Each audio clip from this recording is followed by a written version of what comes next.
rekan-rekan ini Saudara SP, satu lagi Saudara YCF ini warga negara Malaysia, karena ini sindikat internasional. Ya.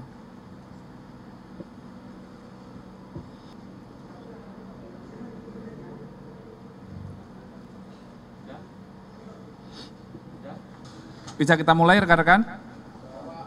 Saya. Baik, Assalamualaikum warahmatullahi wabarakatuh. Salam sejahtera buat kita semua, Shalom, Om Swastiastu, salam kebajikan, namo buddhaya. Salam presisi.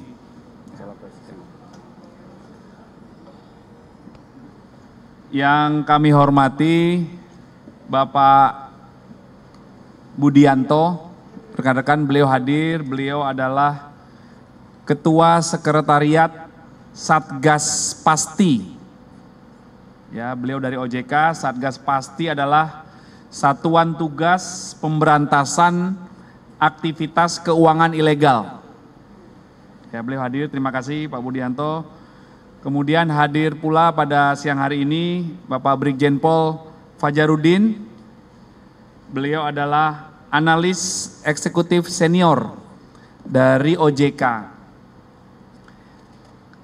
Ini merupakan komitmen dari Polda Metro Jaya untuk membangun kerjasama dengan seluruh stakeholders dalam proses penciptaan situasi Kamtipmas yang kondusif, dari mulai pemeliharaan Kamtipmas, penegakan hukum, hingga memberikan perlindungan, pelayanan, dan pengayoman kepada masyarakat.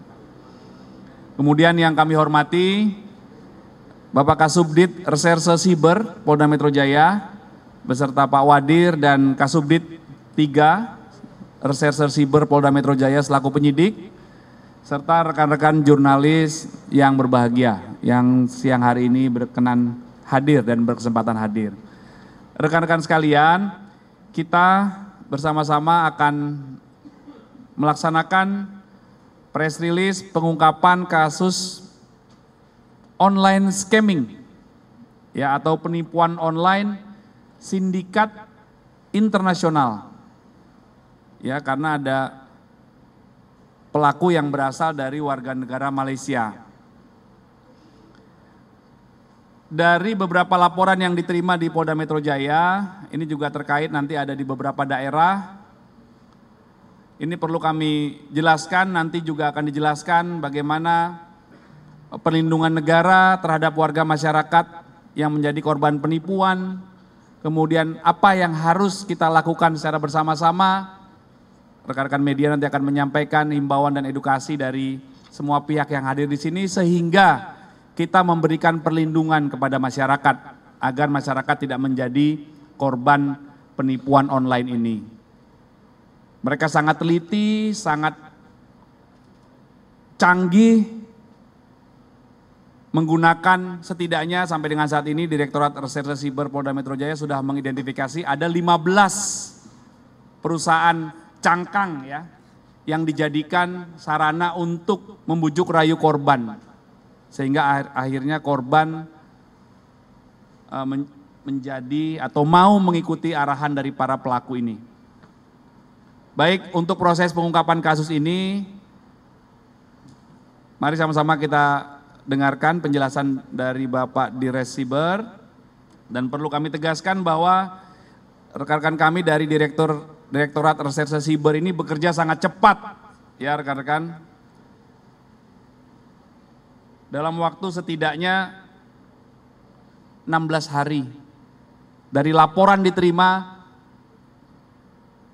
ini tersangka berhasil ditangkap 16 hari ya. Teman-teman kami ini bekerja sangat cepat sebagai wujud komitmen untuk memberikan perlindungan kepada masyarakat. Kami persilakan Pak Dir untuk menjelaskan.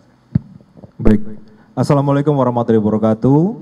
Salam damai sejahtera kita semua, Om Swastiastu, namo buddhaya, salam kebajikan. Yang kami hormati para senior kami dan rekan-rekan dari Satgas Pasti yang sudah banyak memberikan juga masukan di dalam proses pengungkapan ini. Bapak Kabitumas dan seluruh rekan-rekan media yang hadir dalam acara konferensi pers terkait masalah pengungkapan tindak pidana penipuan dalam bentuk modus operandi perdagangan saham fiktif dan perdagangan aset kripto fiktif menggunakan aplikasi secara online atau daring yang kalau di dalam bahasa cyber, kejahatan cyber dikenal sebagai computer assisted crime dengan modus kita kata sebagai online scamming. Jadi Bapak Ibu semuanya berawal dari adanya laporan polisi yang secara berturut-turut dengan modus yang hampir serupa.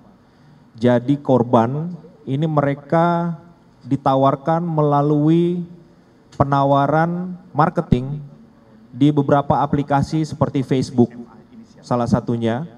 Kemudian diiming-imingi apabila bisa mengikuti di dalam proses perdagangan ini akan mendapatkan keuntungan yang sebenarnya keuntungannya masih relatif bisa dihitung secara wajar, adalah sebuah cara untuk mereka menarik yang kemudian nanti ketika korban melakukan top up atau menambah jumlah modalnya, ini akan mendapatkan keuntungan yang nilainya sampai dengan 150%.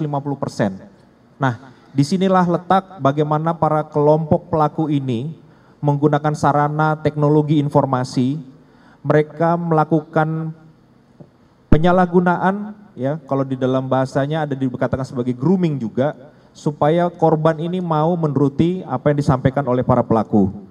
Ada 2 pelaku yang sudah kita amankan, jadi ini dikategorikan sebagai pelaku di layer pertama. Yang bersangkutan adalah warga negara Indonesia dan warga negara Malaysia, di mana tugas mereka adalah membuat, silakan mungkin diagramnya ya, ditampilkan, membuat perusahaan cangkang. Jadi perusahaan cangkang ini sebenarnya perusahaan resmi yang terdaftar secara hukum di Direktorat Jenderal AHU, tetapi seluruh pemilik saham dan board of director-nya, direksinya itu adalah fiktif. Jadi hanya nama-nama orang yang dipinjam saja untuk mereka melakukan aktivitas menerima dan menyalurkan uang yang masuk ke dalam rekening perusahaan. Kemudian yang kedua, ada lagi salah satu kelompok yang berada di luar negeri yang bertugas untuk melakukan operasi terhadap seluruh korban, baik dalam bentuk marketingnya maupun juga di dalam mengoperasikan tools yang ada. Jadi rekan-rekan, nanti di akhir kami akan tampilkan ada 2 orang korban, silahkan untuk diwawancara, sehingga bagaimana ketika mereka tertarik dan akhirnya menjadi korban. Apabila kita lihat, mohon tampilan aplikasinya ditampilkan, slide-nya. Ini salah satu contohnya dengan nama Morgan Asset Group LTD, LTD artinya limited. Mereka ini menawarkan perdagangan saham yang menyerupai nilainya ketika itu dilakukan aktivasi sama seperti perdagangan di pasar bursa. Jadi nilainya sangat mirip karena ini kita duga saat ini yang bersangkutan atau pelaku menggunakan beberapa teknologi yang juga mengcopy dari kegiatan yang sebenarnya. Jadi maksudnya ada perdagangan saham real, ini mereka melakukan perdagangan saham yang palsu. Ini salah satunya. Kemudian tampilan kedua, ini adalah perdagangan aset kripto yang nilainya juga sama. Mereka bisa dilihat up and down beberapa jenis-jenis kripto di sana bisa kita lihat. Itu di dalam jam saat yang bersamaan ketika kita melakukan cross check. Ya, jadi misalnya salah satu contohnya Bitcoin. Bitcoin nilai rupiah atau nilai US-nya berapa, itu akan sama yang ditampilkan di aplikasi ini dengan yang bisa kita lakukan checker di tempat aplikasi-aplikasi yang lain.